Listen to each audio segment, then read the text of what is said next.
अस्सलाम वालेकुम दोस्तों, मैं हूं मोहम्मद शाहिद और आप देख रहे हैं वीओ ऑफिशियल यूट्यूब चैनल। दोस्तों, अगर आप पाकिस्तानी हैं और पीएस को देखना पसंद करते हैं, जल्दी से इस वीडियो को लाइक कर दें और नीचे कमेंट में पाकिस्तान जिंदाबाद, पाक फौज पाइंदाबाद का नारा भी ज़रूर लगाइए। दोस्तों, पाकिस्तान क्रिकेट टीम के फास्ट बॉलर शुएब अख्तर ने पाकिस्तान सुपर लीग सीजन 6 में रावलपिंडी एक्सप्रेस के नाम से नई टीम बनाने का मुतालबा भी कर दिया है।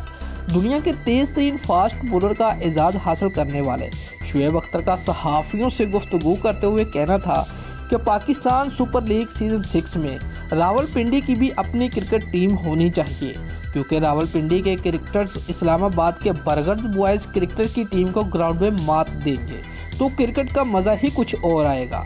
दोस्तों, शुएब अख्तर का कहना था कि पाकिस्तान सुपर लीग में इस्लामाबाद और रावलपिंडी एक्सप्रेस के नाम से पीएसएल में टीम होनी चाहिए। इस्लामाबाद और पिंडी की आवाम समेत सबको रावलपिंडी एक्सप्रेस टीम के लिए मुहिम शुरू करनी चाहिए, क्योंकि पिंडी बॉयज़ बहुत मशहूर हैं। इसलिए पिंडी बॉयज़ और इस्लामाबाद के बर्गर बच्चों के दरमियान दिलचस्प टाकरा हो सकता है। दोस्तों, अगर आपको हमारी ये वीडियो पसंद आई है तो लाइक और कमेंट ज़रूर करें और हमारे चैनल को सब्सक्राइब करना मत भूलिए। शुक्रिया।